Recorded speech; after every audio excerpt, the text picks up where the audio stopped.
मन्नू कहाँ है? जी जी माँ साहब, वो रसोई में होगी।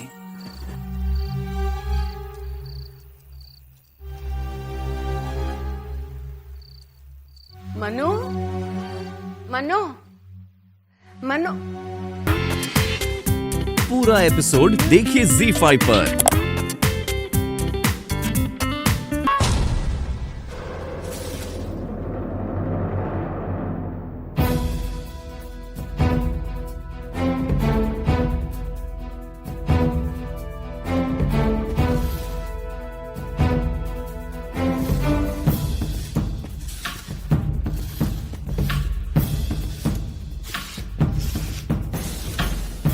आजी साहब, पूरा एक पसेरे गेहूं पीस दिया हमने। कहाँ थे तुम? रसोई में तो नहीं थी। भंडारे में आटा रख के चने लेके आई हूँ, बेसन पीसने।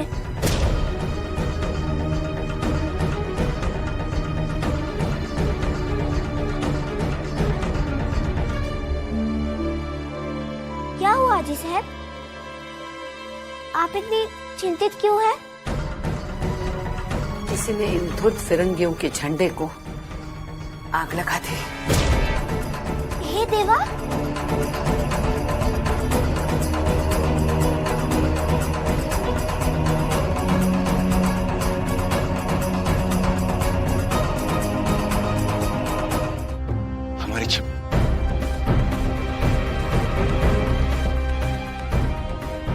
हमारी छबीली कहाँ है?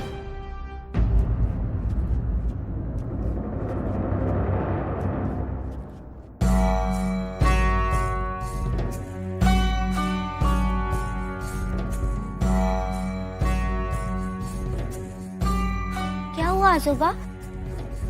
आप इतने चिंतित क्यों हैं? नहीं, पता नहीं किसी ने इन फिरंगियों का झंडा जला डाला।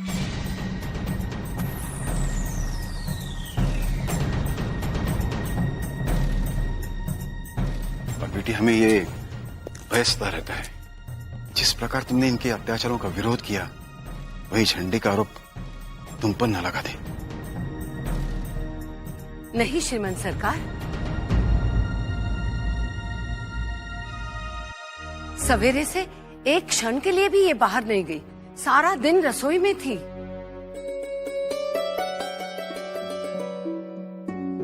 जानते हैं, आज इसने दिन भर में 5 सेर गेहूं पीसे। अरे वाह, हमारी छबीली चक्की चलाना भी जानती है।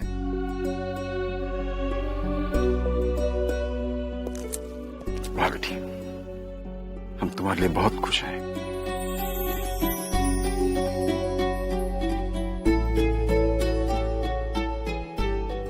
सदा सुखी रहो।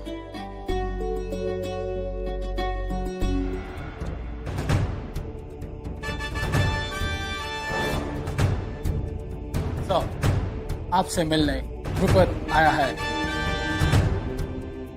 ध्रुपद कौन है? वो आचार्य वैद्रायन का स्टूडेंट है। वैद्रायन? वही जिसका बाजीराव के साथ कॉन्फ्लिक्ट है। वेरी गुड, बुलाओ उसे। Yes sir.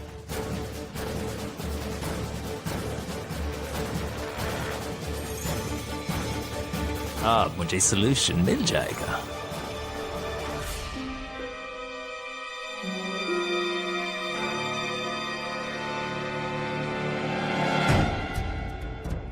नमस्कार साहब।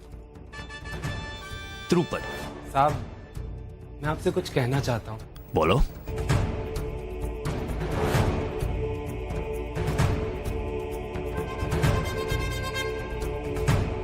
Don't worry, Dhrupad.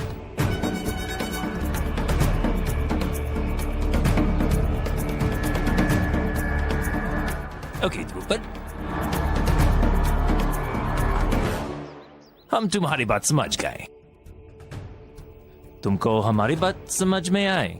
समझ गया साहब। तो फिर हमको उसका रिजल्ट आज शाम की दुर्गा पूजा में दिखाई देना चाहिए। हो जाएगा साहब, आज्ञा दीजिए।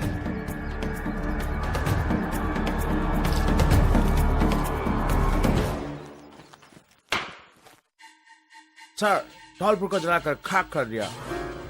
रिचर्ड, धौलपुर में तुमने जलती हुई मशाल से आग लगाई, लेकिन हम बिठूर में जो आग लगाने जा रहे हैं उसे घर नहीं, लेकिन हर दिल से नफरत की शोले जलते दिखाई देंगे। शांति रूपेण संस्थिताम नमस्तस्यै नमस्तस्यै नमस्तस्यै नमो नमः। प्रणाम गुरुदेव। आयुष्मान भव। कहो, कैसे आना हुआ? आज अष्टमी है गुरुदेव। सार्वजनिक पंडाल में तो भव्य आयोजन किया गया है। हाँ, आज की दुर्गा पूजा का आयोजन बाजीराव पेशवा ने अपने धन से किया है ना? नहीं गुरुदेव, मेरे कहने का तात्पर्य कुछ और है। गुरुदेव, पूजा का आयोजन तो कोई भी धनेश्वर कर सकता है, परंतु पूजा का अधिकार वो तो केवल आपका ही है ना। इस प्रसिद्ध मंदिर के उत्तराधिकारी हैं आप। सैकड़ों वर्षों से आपके पूर्वज इसमें पूजा करते आए हैं। हाँ, ये तो तुम सत्य कह रहे हो। अरे गुरुदेव, सत्य है तो फिर आप अपना ये अधिकार यूं ही छिन जाने देंगे? कैसी बातें कर रहे हो तुम? मात्र एक पूजा कर लेने से मेरा अधिकार छिन जाएगा क्या? क्षमा कीजिएगा गुरुदेव, परंतु पूरे बिठूर में इसी बात का उपहास उड़ाया जा रहा है कि एक कान्य कुब्ज ब्राह्मण के होते हुए उसी के पैतृक मंदिर में किसी दूसरे तरफ का उद्भट नागर ब्राह्मण अपने धन के बल पर सर्वप्रथम पूजा करने का अधिकारी बन बैठा। और सत्य तो यह है गुरुदेव कि बाजीराव का पूजा पाठ से कोई लेना देना नहीं। वो तो केवल आपके स्वाभिमान को चोट पहुंचाने के लिए ये सब कर रहा है। और ये सब तुरंत नहीं रोका गया तो आपकी सारी मान प्रतिष्ठा मिट्टी में मिल जाएगी। और तो बस द्रुपद, बस। अब मैं बताऊंगा उस बाजीराव पेशवा को।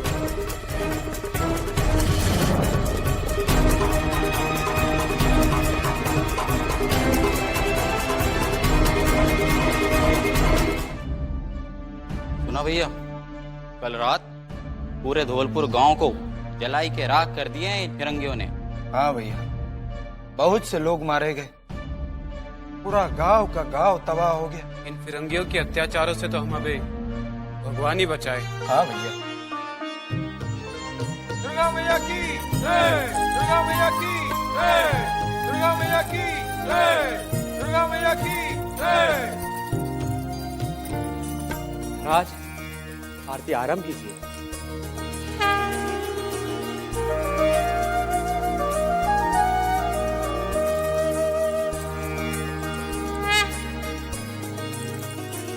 रुक जाइए।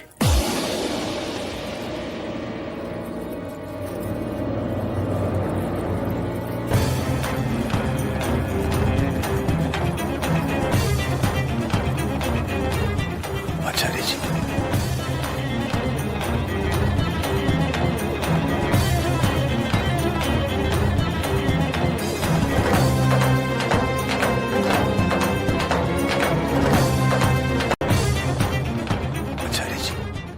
आरती के थाल को स्पर्श भी मत कीजिएगा।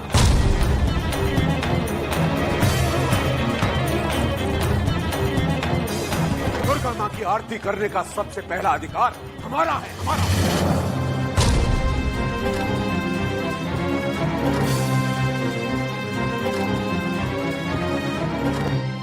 आचार्य जी, इस शुभ अवसर पर आप जैसे ज्येष्ठ विद्वान का इस कार्यक्रम में विघ्न डालना शोभा नहीं देता।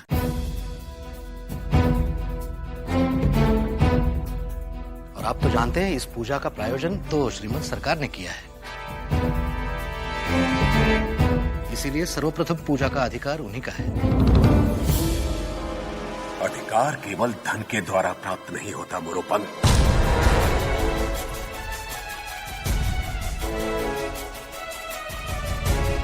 ये हमारा पैतृक मंदिर है, और वैसे भी शास्त्रों के अनुसार सर्वप्रथम आरती करने का अधिकार केवल एक कान्य कुब्ज ब्राह्मण को होता है। आचार्य जी, आप जो कह रहे हैं सत्य है।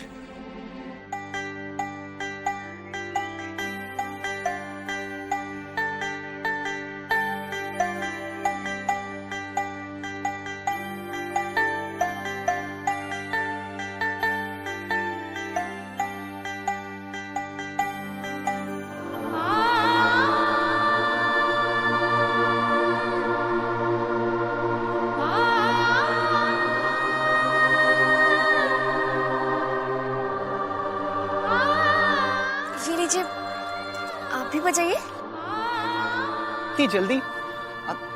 अभी तो हमने ठीक से सुना भी नहीं है। आपका ध्यान अगर एक तारे पर होता तो आप अवश्य सुन लेते। ध्यान ध्यान है, पूरा ध्यान है। शायद आपको पता नहीं, हम जो भी कार्य करते हैं वो पूरा मन लगाकर करते हैं। और हम ये सोच रहे थे कि अगर हम थोड़ा और सीख लेते तो। आपने जितना भी सीखा उतना ही बचा के सुना दीजिए।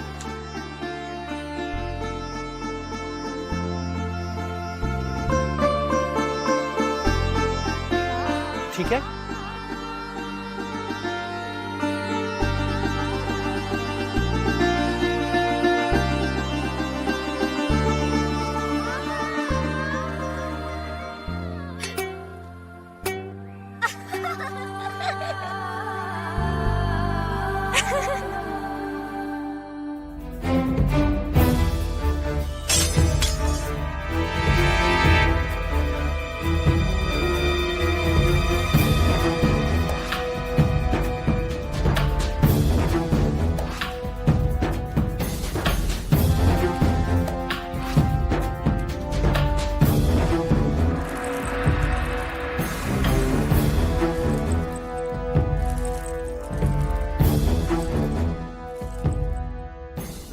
आचार्य जी, आज अष्टमी है, हम महागौरी की पूजा करते हैं, जिन्होंने अपने महान तपस्या द्वारा गौर वर्ण को प्राप्त किया था।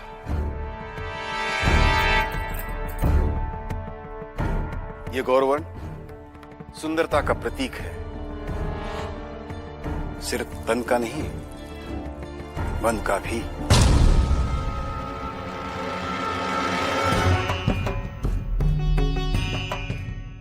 आइए, आपसी भेदभाव बुलाकर हम सब देवी के दरबार में आराधना करेंगे। आइए।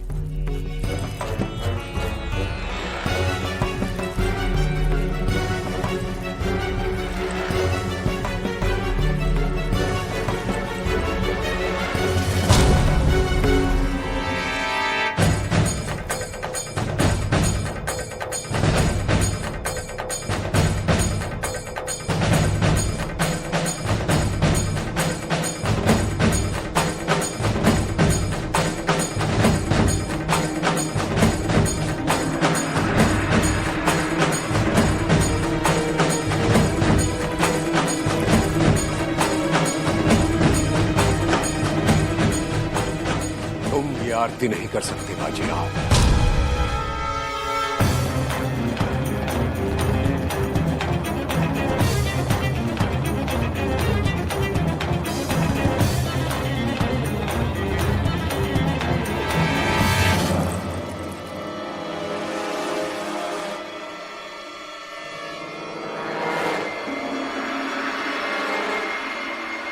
हाथ छोड़ दीजिए महंत जी।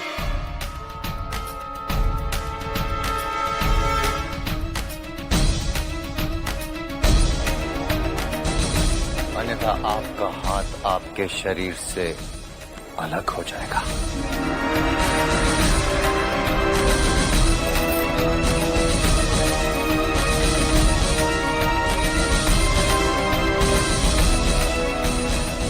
छोड़िए।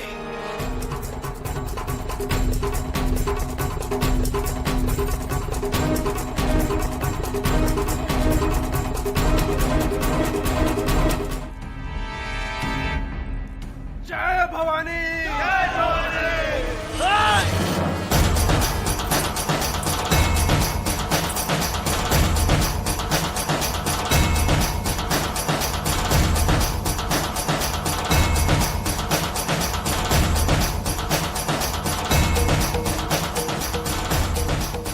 अगर तुम में से किसी ने भी अपनी मां का दूध पिया है ना, तो आ गया श्रीमंत सरकार की आरती को रोक कर देगा।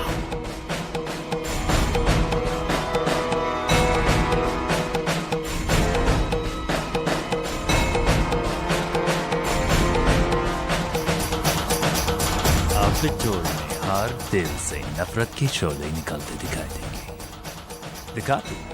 लेकिन sir, situation is really serious. खून खराब हो सकता है। ऐसे सीरियस सिचुएशंस बना के ही हम लोग अपने रूल को और भी स्ट्रॉन्ग बना सकते हैं। आओ! काट कर भेजूंगा सबको। नहीं,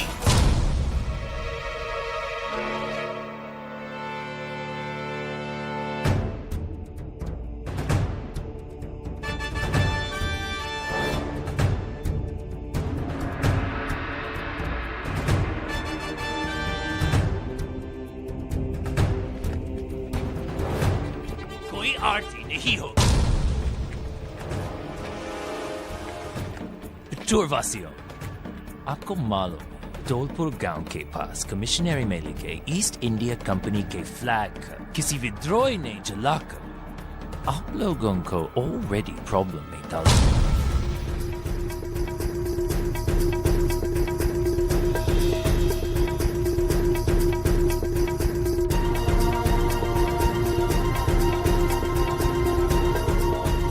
हम लॉ एंड ऑर्डर और ज्यादा खराब नहीं होने देंगे।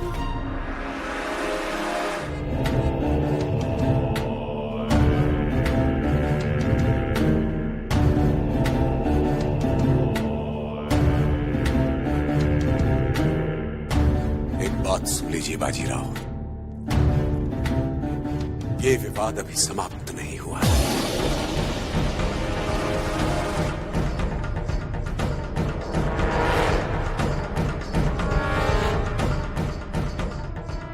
लड़की की चतुराई के कारण इस समय आप इस विवाद से बच तो गए, परंतु स्मरण रहे, सर्वप्रथम पूजा करने का अधिकार मेरा था, मेरा है और मेरा ही रहेगा।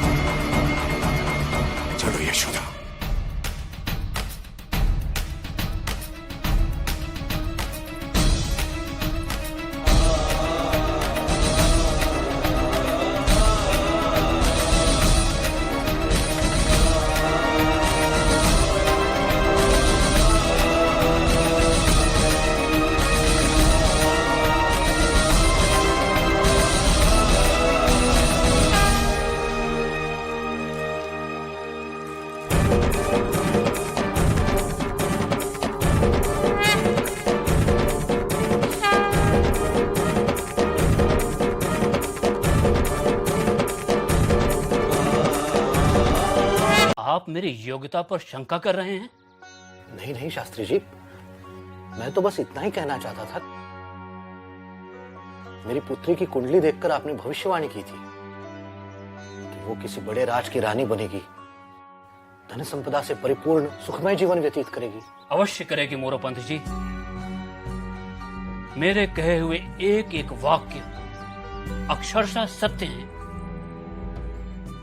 मुझे तो उस विलक्षण कुंडली के द्वादश भावों पर विराजमान ग्रहों की स्थिति अभी तक कंठस्थ है। परंतु शास्त्री जी, मेरी पुत्री तो आपकी बताई बातों के संपूर्ण विपरीत जीवन जी रही है। असंभव, असंभव है ये। मोरोपंत जी, आप कुंडली दिखाइए, हम अभी आपकी शंका दूर किए देते हैं। माफ कीजिए शास्त्री जी, परंतु वो कुंडली हमसे कहीं खो गई है।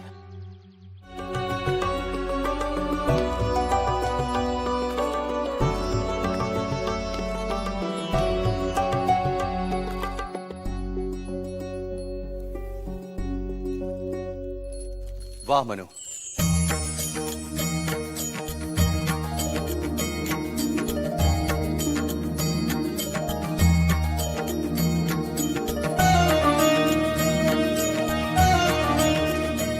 ताते गुरु, कैसा लगा हमारा ये ध्वज? बहुत सुंदर है बेटा, बहुत सुंदर। परंतु आश्चर्य है, जो हाथ तलवार और भाला चलाने में निपुण हैं, वो इतनी सुंदर रंगोली भी बना सकते हैं? वाह। नहीं नहीं ताते गुरु, ये रंगोली तो शांता ने बनाई है। हमने केवल ये ध्वज बनाया है। ये तो बस ऐसे ही बना दिया। और करे भी तो क्या, अब तो हम अभ्यास मैदान में भी नहीं जा सकते। हाँ मनु, हम जानते हैं। नहीं तो ये फिरंगी अपना झंडा जलाए जाने का संदेह भी तुम पर ही करते बेटा। क्यों? हम पर क्यों करेंगे? क्या हमें झंडा जलाते देखा किसी ने? नहीं, उसे झंडा जलाते देखा तो नहीं किसी ने, पर जिसने भी जलाया है मुझे उसके अंदर तुम्हारे जैसी आग नजर आई है बेटा। कोई कुछ भी कहे, आज नहीं तो कल मेरी दृष्टि में ऐसा ही कोई योद्धा इन फिरंगियों का नाश करेगा। मेरे लिए वो महान है।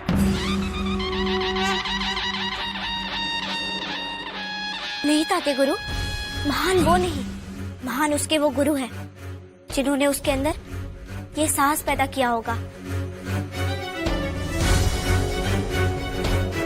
परंतु मनु, उसके गुरु की छाती और चौड़ी हो जाती अगर वो फिरंगी झंडा जलाने के बाद उसके स्थान पर हमारा हिंदुस्तानी परचम लहरा देता। ताते गुरु, हमारे हिंदुस्तान का झंडा ऐसा ही होगा ना?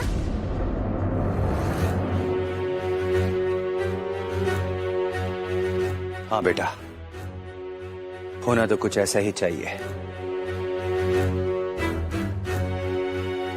इसी बात का दुख है कि हमारे देश में अनेक झंडे हैं। जिस दिन ये अनेक झंडे सिमट कर एक हो गए ना, उस दिन हमारे ये भारतवर्ष फिर से भारत बन जाएगा।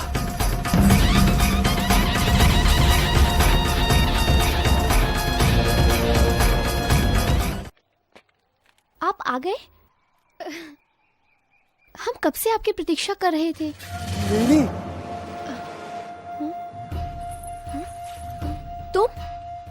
तुम यहाँ क्या कर रहे हो? हम आपके घर गए थे, वहाँ कांता ने बताया कि आप यहाँ हैं, तो हम यहाँ चले आए। कहिए। हम कहने नहीं, आपको कुछ देने आए हैं। ये हमने आपके लिए खरीदी हैं। ये चूड़ियाँ आपके हाथों में बहुत सुंदर लगेंगी। लेकिन इसकी हमें कोई आवश्यकता नहीं है। आपको नहीं, पर हमें है। मतलब हम आपको बाद में बताएंगे, पहले आप इन्हें पहनकर तो दिखाइए। हमने कहा ना, हमें ये नहीं चाहिए। क्यों? क्या ये आपको पसंद नहीं आई?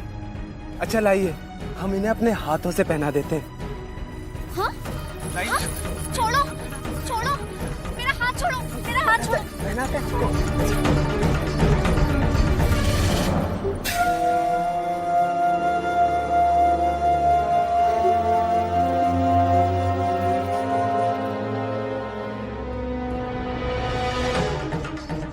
आपने हमारी भेंट अस्वीकार करके अच्छा नहीं किया। अच्छा नहीं किया।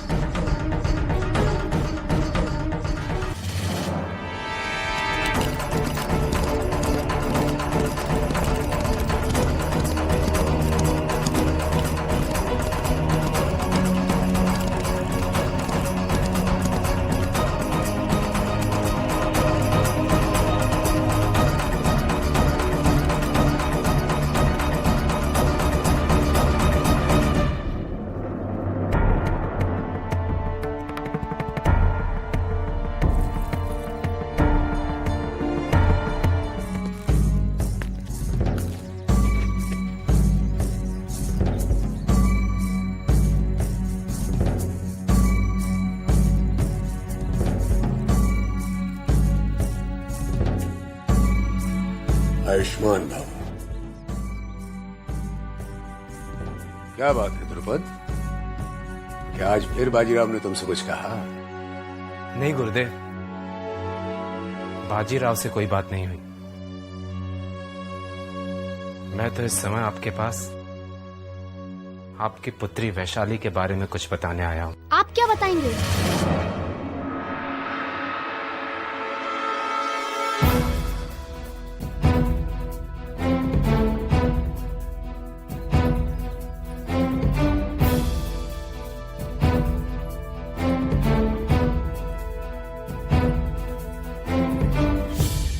हम बताते हैं पिताश्री।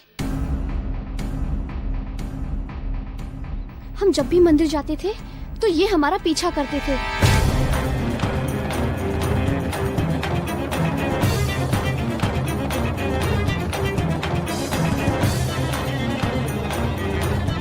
आज जानबूझकर इन्होंने हमारा हाथ पकड़ लिया।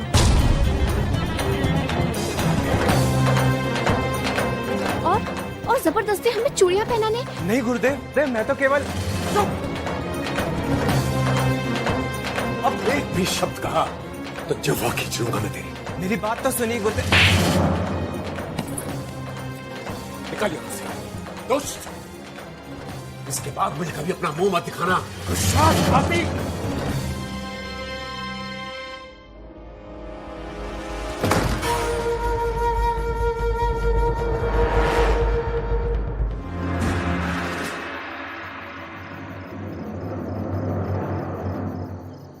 मंदिर आपने ये झंडा क्यों बनाया? प्राची, ये झंडा हमारी नारी सेना का प्रतीक है। नारी सेना? हाँ। पर सेना कहाँ है? तुम हो ना? मैं? हाँ, तुम हमारे सेना की पहली सैनिक हो। मैं सैनिक हूँ? हाँ, अब हम सब सैनिक हैं। देखना, आज ये झंडा जो हमारे नारी सेना का प्रतीक है, कल पूरे देश का प्रतीक होगा।